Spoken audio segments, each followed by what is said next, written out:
Hello students, this is Sriram info all India government jobs అండి. మన ఛానల్లో పర్మనెంట్ గవర్నమెంట్ జాబ్స్ మాత్రమే పోస్ట్ చేయడం జరుగుతుందండి. కాంట్రాక్ట్ బేస్డ్ కానీ అవుట్సోర్సింగ్ జాబ్స్ అయితే మన ఛానల్లో ఉండవు. ఓన్లీ పర్మనెంట్ గవర్నమెంట్ జాబ్స్ మాత్రమే పోస్ట్ చేస్తాము. మన ఛానల్ ఇంకా ఎవరైనా సబ్స్క్రైబ్ చేసుకోకపోతే సబ్స్క్రైబ్ చేసుకొని బెల్ ఐకాన్ ఆన్ చేసుకొని పెట్టుకోండి. నా ప్రతి అప్డేట్ అనేది మీకు నోటిఫికేషన్ ద్వారా వస్తుంది. అలాగే మీకు వాట్సాప్ ఉంటే వాట్సాప్ ఛానల్లో జాయిన్ అవ్వండి. టెలిగ్రామ్ ఉంటే టెలిగ్రామ్ ఛానల్లో జాయిన్ అవ్వండి.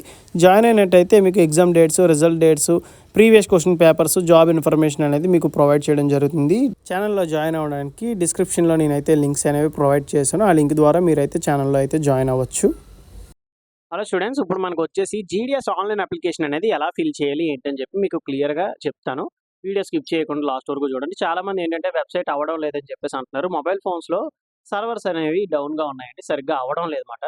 అదే నేను ల్యాప్టాప్లో కానీ లేదంటే మీరు సిస్టంలో చెక్ చేసుకున్నట్టయితే వెబ్సైట్ అనేది చాలా బాగా అవుతుంది. మీరు నా సజెషన్ బట్టి ఏంటంటే మీ దగ్గరలో ఉన్న ఇంటర్నెట్ సెంటర్కి వెళ్ళి, మీ దగ్గర ల్యాప్టాప్ కానీ సిస్టమ్ లేకపోతే అక్కడికి వెళ్ళి మీరే అప్లై చేసుకోవచ్చు. ఇది వచ్చేసి ఏంటంటే జీడిఎస్ వాళ్ళది అఫీషియల్ వెబ్సైట్. ఎవరైనా సరే ఫస్ట్ రిజిస్ట్రేషన్ అనేది కంప్లీట్ చేసుకోవాలండి. ఓకేనా? రిజిస్ట్రేషన్ ఇక్కడ ఉంది కదా, దాని మీద క్లిక్ చేయండి. క్లిక్ చేసినట్టయితే మీకు పేజ్ అనేది ఇలా వస్తుంది. ఫస్ట్ వచ్చేసి మొబైల్ నెంబర్ ఎంటర్ చేయండి. మొబైల్ నెంబర్ ఎంటర్ చేసి వ్యాలిడేట్ మొబైల్ నెంబర్ అని కొడితే ఇక్కడ మీకు ఒక ఓటీపీ అనేది వస్తుందన్నమాట. ఓటీపీ ఎంటర్ చేసిన తర్వాత వ్యాలిడేట్ అయిపోతుంది. తర్వాత ఈమెయిల్ ఐడి కూడా సేమ్ వ్యాలిడేట్ ఈమెయిల్ ఐడి మీద క్లిక్ చేసినట్టయితే ఈమెయిల్ ఐడి కూడా మీకు కంప్లీట్ అవుతుంది. తర్వాత మీ 10th క్లాస్ మార్క్ లిస్ట్ మీద యాజ్ టీజ్గా మీ నేమ్ ఎలా ఉందో అది ఎంటర్ చేయండి. తర్వాత మీ ఫాదర్ నేమ్ ఎంటర్ చేయండి. Date of birth, gender mail అయితే మెయిల్, ఫీమేల్ అయితే ఫీమేల్ సెలెక్ట్ చేసుకోండి. అండ్ నెక్స్ట్ వచ్చేసి మీరు కమ్యూనిటీ ఏంటి అంటే మీ క్యాస్ట్ ఏంటో మీరు ఇక్కడ సెలెక్ట్ చేసుకోవాల్సి ఉంటుంది. తర్వాత వచ్చేసి circle in which secondary school passed అని చెప్పేసి అడుగుతుంటారు కదా, ఏ సర్కిల్ అంటే ఆంధ్రప్రదేశా లేదంటే ఏంటి అని చెప్పేసి మీ సర్కిల్ అనేది సెలెక్ట్ చేసుకోండి. అందరూ కూడా ఏపీ వాళ్ళు ఎవరైనా ఉంటే ఆంధ్రప్రదేశ్ సెలెక్ట్ చేసుకోండి, లేదా తెలంగాణ వాళ్ళు ఉంటే తెలంగాణ సెలెక్ట్ చేసుకోండి. ఓకేనా? అండ్ నెక్స్ట్ వచ్చేసి ఇయర్ ఆఫ్ పాసింగ్, మీరు ఏ ఇయర్లో పాస్ అయ్యారు ఏంటి అని చెప్పి అది సెలెక్ట్ చేసుకోండి. అండ్ నెక్స్ట్ ఇక్కడ ఏదైతే టెక్స్ట్ షో అవుతుందో అది ఇక్కడ ఎంటర్ చేసి సబ్మిట్ మీద క్లిక్ చేయండి.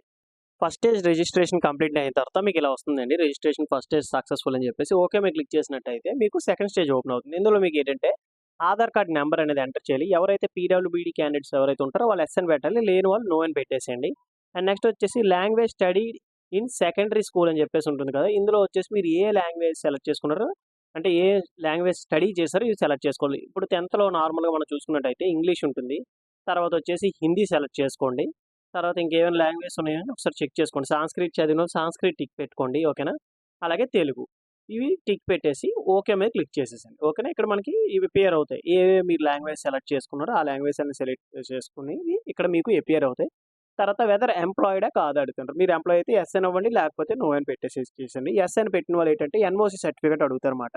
ఓకేనా? వాళ్ళు ఎన్ఓసి సర్టిఫికేట్ అనేది వాళ్ళు అయితే ప్రొవైడ్ చేయాల్సి ఉంటుంది at the time of document verification టైంలో. ఓకే. అండ్ నెక్స్ట్ వచ్చేసి ఇక్కడ మీ ఫోటో అండ్ సిగ్నేచర్. ఈ ఫోటో అనేది మీకు ఏంటంటే 50 KB లోపు అయితే ఉండాలండి. అండ్ సిగ్నేచర్ కూడా 20 KB లోపు అయితే ఉండాలి. చాలామంది ఇవి అప్లోడ్ చేయలేకపోతున్నారు. ఒకవేళ మీకు ఏమైనా ప్రాబ్లమ్ ఏమైనా ఉంటే కింద కామెంట్ బాక్స్లో కామెంట్ చేయండి. మీ ఫోటో అనేది ఎలా అప్లోడ్ చేయాలి, ఎలా సైజ్ అనేది రెడ్యూస్ చేయాలి ఏంటని చెప్పి మీకైతే నేనైతే గైడ్ చేస్తాను. ఈ డీటెయిల్స్ అన్ని ఫిల్ చేసిన తర్వాత మీరు ఏంటంటే కిందకి స్క్రోల్ చేసుకొని ఇక్కడ సబ్మిట్ అని ఉంది కదా, దాని మీద క్లిక్ చేయండి. తర్వాత మీరు సబ్మిట్ మీద క్లిక్ చేసిన తర్వాత రిజిస్ట్రేషన్ డీటెయిల్స్ అని చెప్పేసి మీకు ఇలా వస్తుందండి. మీ డీటెయిల్స్ అన్నీ కనబడతాయి. ఇక్కడ మీకు లెఫ్ట్ సైడ్లో టిక్ బాక్స్ ఉంటుంది. టిక్ చేసుకున్న తర్వాత సబ్మిట్ మీద క్లిక్ చేసేయండి. సబ్మిట్ మీద క్లిక్ చేస్తే మీకు ఏంటంటే లోడింగ్ అయ్యి సబ్మిట్ అయిపోయి ఏదైతే మీకు ఒక రిజిస్ట్రేషన్ నెంబర్ అయితే వస్తుంది, ఆ రిజిస్ట్రేషన్ నెంబర్ అనేది సేవ్ చేసుకొని ఇక్కడ కంటిన్యూ టు అప్లై ఉంది కదా, దాని మీద క్లిక్ చేయండి. క్లిక్ చేస్తే మీకు నెక్స్ట్ స్టెప్ అనేది వస్తుంది. నెక్స్ట్ కంటిన్యూ మీద క్లిక్ చేసిన తర్వాత మీకు ఇలా వస్తుందన్నమాట. ఇక్కడ ఏంటంటే పైన రిజిస్ట్రేషన్ నెంబర్ మీకు అపియర్ అవుతుంది. కింద ఏమేంటంటే సర్కిల్ అప్లయింగ్ ఫర్ అని చెప్పేసి వస్తుంది కదా, మీరు ఏ సర్కిల్కి అప్లై చేస్తున్నారు ఏంటి అని చెప్పి ఇక్కడ సెలెక్ట్ చేసుకోవాలి. ఆంధ్రప్రదేశ్ అయితే ఆంధ్రప్రదేశ్, తమిళనాడు అయితే తమిళనాడు, రాజస్థాన్ అయితే రాజస్థాన్, నెక్స్ట్ తెలంగాణ అయితే తెలంగాణ అది సెలెక్ట్ చేసుకోండి. ఇక్కడ నేను ఆంధ్రప్రదేశ్ సెలెక్ట్ చేసుకొని సబ్మిట్ మీద క్లిక్ చేస్తాను. క్లిక్ చేసిన తర్వాత ఏంటంటే మీకు ఒక మొబైల్ నెంబర్కి ఓటీపీ అయితే వస్తుంది. ఆ ఓటీపీ అనేది ఇక్కడ ఎంటర్ చేయాలి. ఇక్కడ చూడండి నేను ఎంటర్ చేస్తాను. ఇక్కడ ఓకే మీద క్లిక్ చేసి ఇక్కడ ఆ ఓటీపీ అనేది నేను ఇక్కడ ఎంటర్ చేసిన తర్వాత కిందకి స్క్రోల్ చేసుకొని టెక్స్ట్ అనేది ఉంటుంది. ఆ టెక్స్ట్ ఎంటర్ చేసి నెక్స్ట్ మీద క్లిక్ చేసినట్టయితే మీకు అప్లికేషన్ ఫామ్ అయితే ఓపెన్ అవుతుంది. ఇది వచ్చేసి అప్లికేషన్ ఫామ్లో ఫస్ట్ స్టెప్ అండి. ఇక్కడ ఏంటంటే మీ కమ్యూనికేషన్ డీటెయిల్స్ అనేవి ఇచ్చేసేయాలి. ఓకేనా? కమ్యూనికేషన్ డీటెయిల్స్లో ఇక్కడ మీ ప్రెజెంట్ అడ్రస్ ఇవ్వండి అండ్ నెక్స్ట్ పర్మనెంట్ అడ్రస్ రెండు సేమ్ అయితే ఇక్కడ టిక్ బాక్స్లో టిక్ చేసేసండి. ఓకేనా? తర్వాత వచ్చేసి ఆంధ్రప్రదేశ్ ఇయర్ ఆఫ్ పాసింగ్ మీరు ఎప్పుడైతే పాస్ అయ్యారో ఇక్కడ చూపిస్తుంది. సెలెక్ట్ బోర్డు, మీరు ఏ బోర్డులో సెలెక్ట్ అయ్యారు ఏంటి అని చెప్పేసి ఇక్కడ సెలెక్ట్ చేసుకోండి. నేను వచ్చేసి ఏం సెలెక్ట్ చేస్తానంటే board of secondary education Andhra Pradesh అని చెప్పేసి ఉంది కదా, గ్రేడింగ్ అని చెప్పేసి ఉంటుంది చూడండి. మనకి ఆంధ్రప్రదేశ్ 2012 నుంచి 2019 గ్రేడ్స్ ఉన్నాయి కదా! Board of secondary education Andhra Pradesh form అని చెప్పేసి నేను అది సెలెక్ట్ చేసుకుంటాను. మీరు ఏ బోర్డుకి చెందిన వాళ్ళు ఆ బోర్డుకైతే మీరు అప్లై చేయాలి. And select result type. ఇక్కడ రిజల్ట్ టైప్ వచ్చేసి మీకేంటి గ్రేడ్సా? పాయింట్సా? అని చెప్పేసి అడుగుతున్నారన్నమాట. గ్రేడ్స్ అయితే గ్రేడ్స్ సెలెక్ట్ చేసుకోండి. పాయింట్స్ అయితే పాయింట్స్ సెలెక్ట్ చేసుకోండి. అండ్ నెక్స్ట్ వచ్చేసి ఏంటంటే మీరిక్కడ మీ పాయింట్స్ ఎన్నొచ్చాయి ఏంటో చెక్ చేయాలండి. ఓకేనా? ఇక్కడ సెలెక్ట్ రిజల్ట్ టైప్ దగ్గర నేను పాయింట్స్ పెట్టాను కదా! పాయింట్స్ పెట్టిన తర్వాత ఇక్కడ మీ థర్డ్ లాంగ్వేజ్ ఏంటి? ఫస్ట్ లాంగ్వేజ్ ఏంటి? ఇవి మీ సబ్జెక్ట్స్. మీకు ఎన్ని పాయింట్స్ వచ్చాయి? 10 పాయింట్స్ వచ్చాయా? 9 పాయింట్స్ వచ్చాయా? ఏంటి అని చెప్పేసి ఈ ఫార్మ్ అంతా ఫిల్ చేయాల్సి ఉంటుంది మీరే. ఓకేనా? ఇక్కడ సీజీపీఏ మీకు మీ మెమోలో మెన్షన్ చేస్తేనే ఎంటర్ చేయండి. ఒకవేళ లేకపోతే ఇది ఆప్షనల్. మీరు ఇది ఖాళీగా వదిలేయచ్చు. ఇక్కడ అందుకే ఇచ్చారు చూడండి note. If CGPA is not allotted by your board, you may leave this field as blank అని చెప్పి ఇచ్చారన్నమాట. ఓకేనా? ఖాళీగా అది వదిలేయొచ్చు అని చెప్పి ఇచ్చారు. తర్వాత అది అన్ని డీటెయిల్స్ ఎంటర్ చేసిన తర్వాత సేవ్ అండ్ కంటిన్యూ మీద క్లిక్ చేయండి.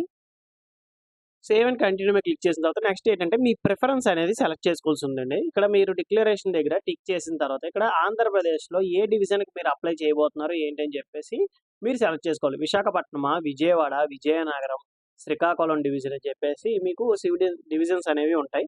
నేను శ్రీకాకుళం అయితే సెలెక్ట్ చేయడం అయితే జరిగింది. మనకు తెలిసిన వ్యక్తిది నేను అప్లై చేస్తున్నాను కాబట్టి, వాళ్ళు శ్రీకాకుళంలో ఉంటున్నారు కాబట్టి నేను శ్రీకాకుళం డివిజన్‌ది నేను అప్లై చేస్తున్నాను. వాళ్ళు విశాఖపట్నం కూడా అప్లై చేసుకోవచ్చు. ప్రాబ్లమ్ అయితే లేదు. వాళ్ళకది నియరెస్ట్ కాబట్టి వాళ్ళైతే ఇది అప్లై చేయడం జరిగింది. ఇందులో మీకు కేటగిరీ వైస్‌గా ఇచ్చారు. ఓకేనా? ఓపెన్ కేటగిరీ, ఎస్సీ అని చెప్పేసి నెక్స్ట్ ఓబీసీ అని కూడా ఉంటుంది. ఓకేనా? ఇక్కడ చూడండి. సెకండ్ మీద క్లిక్ చేసినట్టయితే సెకండ్ పేజ్ అయితే ఓపెన్ అవ్వడం జరుగుతుంది. ఇవన్నీ యూఆర్, ఎస్సీ అని చెప్పేసి ఉన్నాయి కదా! దీని ప్రకారంగా మీరేంటంటే పక్కన మీకు విలేజెస్ నేమ్స్ కూడా ఇస్తారు. సాలరీ కూడా మీకు మెన్షన్ చేస్తారన్నమాట. ఓకేనా? ఇప్పుడు మీరేం చూసుకోవాలంటే ఇవి ఎలా ఇవ్వాలంటే మీరు ఫస్ట్ వచ్చేసి మీరు నంబర్ వైస్‌గా ఇవ్వాలి ప్రిఫరెన్స్ అనేది. మీరు ఎక్కడ ఇస్తారంటే మీరు ఎక్కడైతే దగ్గరగా ఉందో ఇవన్నీ విలేజెస్ నేమ్స్ అండి. శ్రీకాకుళంలో ఉన్న విలేజెస్ నేమ్. ఇది చూడండి చింతల వలస. అది మాకు చాలా దగ్గర అనుకోండి. అప్పుడు నేను ఇక్కడ ఏం చేస్తానంటే 1 ఇస్తాను. దీనికనేది 1 ఇస్తాను ప్రిఫరెన్స్. అంటే ఫస్ట్ నాకు జాబ్ వస్తది అంటే ఫస్ట్ ప్రిఫరెన్స్ అనేది దీనికి ఇవ్వండి అని చెప్పేసి ఇస్తాను. తర్వాత వచ్చేసి గారా అని చెప్పేసి ఉంది కదా! ఇది నాకు ఇంకో దగ్గర అంటే ఇంకొంచెం దగ్గర అనుకోండి. దానికి నేను 2 ఇస్తాను. మాక్సిమం ఇలాగే మీరు ఇవన్నీ ఫిల్ చేయాల్సి ఉంటుంది. టోటల్‌గా ఎన్ని ఉంటాయంటే 47 ఉంటాయండి. టోటల్‌గా ఓకేనా? 47 నంబర్స్ అనేవి మీరు ఇక్కడ ఈ ప్రిఫరెన్స్‌ల దగ్గర మీరు ఫిల్ చేయాల్సి ఉంటుంది. సాలరీ డిఫరెన్స్ కూడా ఉంటుంది. కొన్ని దగ్గరలో ఏంటంటే బీపీఎంకి వచ్చేసి 12,000 ఉంటుంది. అండ్ నెక్స్ట్ వచ్చి ఏబీపీఎంకి వచ్చేసి 10,000 సాలరీ ఉంటుంది. దాన్ని బట్టి మీకు దూరమైనా పర్వాలేదంటే ఫస్ట్ అందరూ ఏం చేస్తారంటే బీపీఎంలకే ప్రిఫరెన్స్ ఇవ్వండి. తర్వాత వచ్చేసి ఏబీపీఎంకి మీరైతే ప్రిఫరెన్స్ ఇవ్వండి. ఇవన్నీ ఎంటర్ చేసిన తర్వాత మీరేంటంటే కిందకి స్క్రోల్ చేసుకొని ఇక్కడ సేవ్ అండ్ ప్రొసీజర్ ఉంది కదా! దాని మీద క్లిక్ చేయండి. సేవ్ అండ్ ప్రొసీజర్ మీద క్లిక్ చేసిన తర్వాత ఎవరైతే ఓబీసీ వాళ్ళు ఉంటారో అండ్ యూఆర్ ఓపెన్ కేటగిరీకి ఎవరైతే అప్లై చేస్తున్నారో వాళ్ళకి ₹100 అనేది అప్లికేషన్ ఫీజ్ అయితే పే చేయాల్సి ఉంటుందండి. అండ్ రిమైనింగ్ అదర్ క్యాండిడేట్స్‌కి వచ్చేసి అప్లికేషన్ ఫీజ్ లేదు కాబట్టి వాళ్ళకి డైరెక్ట్‌గా అప్లికేషన్ అనేది సబ్మిట్ అయిపోతుంది. మీరు ఎక్కడెక్కడ అప్లై చేశారు, ఏ డివిజన్‌లో అప్లై చేశారు, ఏ విలేజ్ ఫస్ట్ ప్రిఫరెన్స్ అనేది ఇచ్చారో మీకు మొత్తం లిస్ట్ అనేది ఇక్కడ అపియర్ అవుతుందన్నమాట. మీరు ఏం చేస్తారంటే కిందకి స్క్రోల్ చేసుకొని ఇక్కడ ప్రింట్ అని ఒక ఆప్షన్ ఉంటుంది. మీ అప్లికేషన్ ఫార్మ్ అనేది ప్రింట్ తీసుకొని మీ దగ్గర సేవ్ చేసుకొని పెట్టుకోండి. రిజల్ట్స్ కోసం మన ఛానల్‌ని ఫాలో అవుతుండండి రెగ్యులర్‌గా. లేదంటే నా వాట్సాప్ ఛానల్, టెలిగ్రామ్ ఛానల్‌లో మీరు జాయిన్ అయినట్టయితే మీకు అప్డేట్స్ అనేవి అందులో ప్రొవైడ్ చేస్తాం. ఇంకా ఈ అప్లికేషన్‌లో మీకు ఏమైనా డౌట్స్ ఏమైనా ఉంటే కింద కామెంట్ బాక్స్‌లో కామెంట్ చేయండి. మీకు నేనైతే గైడ్ చేస్తాను. ఎలా మీరు అప్లై చేయాలి ఏంటి అని చెప్పేసి. థాంక్ యూ సో మచ్ అండి ఫర్ వాచింగ్ వీడియో. కీప్